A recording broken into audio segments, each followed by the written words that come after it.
नमस्कार, research and news analysis देख रहे हैं आप। मैं हूं आदित्य श्रीवास्तव। आज हम आपको लेकर चलेंगे उस धरती पर जहां इतिहास केवल किताबों में नहीं बल्कि पत्थरों, मंदिरों और चित्रों में जीवंत है। मध्य प्रदेश के विश्व धरोहर स्थलों में शामिल खजुराहो के मंदिर समूह अपनी अद्भुत स्थापत्य कला और प्रेम माधुर्य से दर्शकों को मंत्रमुग्ध कर देते हैं, तो वहीं भीमबेटका शैलाक्षय हमें मानव जीवन की प्रारंभिक गाथा और पूरा पाषाण कालीन चित्रकारी की कहानी बताती है। सांची स्तूप बुद्ध के अहिंसा और करुणा संदेश का प्रतीक है, जिसे सम्राट अशोक ने 3री शताब्दी ईसा पूर्व बनवाया था। सिर्फ यही नहीं, मध्य प्रदेश के कई स्थल अब यूनेस्को की अस्थायी सूची 2024 में शामिल होकर विश्व स्तर पर अपनी पहचान बना रहे हैं। इसमें शामिल हैं ग्वालियर का किला, धमनार के जैन मंदिर, भोजेश्वर महादेव यानी भोजपुर मंदिर, चंबल घाटी की रॉक कला, खूनी भंडारा और रामनगर के गोंड स्मारक। इन सभी स्थलों में इतिहास, संस्कृति, कला और धर्म का संगम देखने को मिलता है। भारत की भूमि पर इतिहास ने कई बार प्रेम की परिभाषा लिखी है, कभी कविता में, कभी संगीत में और कभी पत्थरों में। आज हम आपको ले चलेंगे मध्य प्रदेश के छतरपुर जिले में स्थित उस अद्भुत स्थल पर जहां पत्थरों ने प्रेम, भक्ति और जीवन के हर रंग को घेरा है। खजुराहो एक ऐसा स्थल जिसे यूनेस्को ने विश्व धरोहर का दर्जा दिया है और जिसे दुनिया भर के पर्यटक देखने आते हैं। लेकिन खजुराहो सिर्फ एक पर्यटक स्थल नहीं बल्कि एक दर्शन है, जीवन का, प्रेम का और आध्यात्मिकता का। खजुराहो का निर्माण हुआ था 9वीं से 11वीं शताब्दी के बीच चंदेला राजवंश के शासनकाल में। उस समय भारत में कला, संस्कृति और धर्म का अद्भुत संगम देखने को मिलता था। चंदेलों ने यहाँ लगभग 85 मंदिरों का निर्माण कराया, जिनमें से आज केवल 25 ही शेष हैं। इन मंदिरों की स्थापत्य शैली नागर शैली की है, जिसमें ऊंचे शिखर और बारीक नक्काशी प्रमुख है। हर मंदिर अपने आप में एक कहानी है, एक भाव है, एक दर्शन है। खजुराहो के मंदिरों को 3 समूहों में बांटा गया है। पश्चिमी समूह यहाँ स्थित है कंदरिया महादेव मंदिर, जो शिव को समर्पित है और सबसे भव्य है। इसकी ऊंचाई लगभग 31 मीटर है।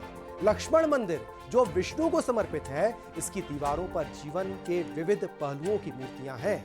पूर्वी समूह जहां जैन धर्म के मंदिर हैं, जैसे परसनाथ मंदिर, जो अपनी शुद्धता और सरलता के लिए प्रसिद्ध है, और दक्षिणी समूह जहां कम संख्या में मंदिर हैं लेकिन स्थापत्य दृष्टि से महत्वपूर्ण है।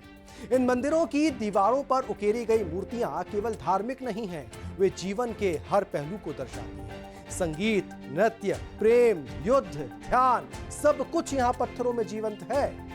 खजुराहो को लेकर एक आम धारणा है कि यहाँ की मूर्तियां काम कला पर आधारित हैं, लेकिन ये केवल सतही दृष्टिकोण है। काम कला यहाँ जीवन के एक पहलू के रूप में प्रस्तुत है, एक आध्यात्मिक यात्रा के रूप में। ये दर्शाता है कि भारतीय दर्शन में प्रेम और शरीर को वर्जित नहीं माना गया, बल्कि उसे जीवन की पूर्णता का हिस्सा माना गया। यहाँ की मूर्तियां हमें सिखाती हैं कि जीवन को संपूर्णता में देखना चाहिए, न कि टुकड़ों में। खजुराहो में शिल्पकला इतनी बारीक है कि पत्थर पर उकेरी गई एक एक रेखा जीवंत प्रतीत होती है। मंदिरों की दीवारों पर हजारों मूर्तियां हैं और हर मूर्ति में एक भाव है, एक गति है। ये दर्शाता है कि उस समय के कलाकार केवल शिल्पकार नहीं थे, वे जीवन के दार्शनिक थे। खजुराहो की एक और विशेषता है धार्मिक सहिष्णुता। यहाँ हिंदू और जैन मंदिर एक साथ स्थित हैं, जो उस समय की सामाजिक समरसता को दर्शाते हैं। यहाँ शिव, विष्णु, देवी और जैन तीर्थंकरों की मूर्तियां एक ही परिसर में मिलती हैं। ये भारत की विविधता में एकता का प्रतीक है।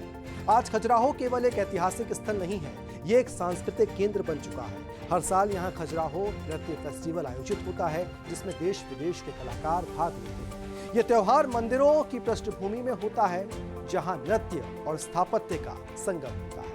अगर आप खजुराहो की यात्रा करना चाहते हैं तो अक्टूबर से मार्च का समय सबसे उपयुक्त होता है। खजुराहो में एयरपोर्ट है, रेलवे स्टेशन है, रहने के लिए कई बड़े होटल और रिसॉर्ट्स उपलब्ध हैं। यहाँ आप होम स्टे का भी आनंद ले सकते हैं। खाने पीने के लिए कई अच्छे रेस्टोरेंट्स हैं। यहाँ आप स्थानीय बुंदेली स्वाद का आनंद भी ले सकते हैं। खजुराहो केवल पत्थरों का शहर नहीं है, ये भावनाओं का शहर है। यहाँ प्रेम है, भक्ति है, कला है और जीवन का दर्शन है। तो जब आप खजुराहो जाएं तो केवल आंखों से नहीं, दिल से देखें, क्योंकि यहाँ पत्थर भी बोलते हैं और उनकी भाषा है प्रेम।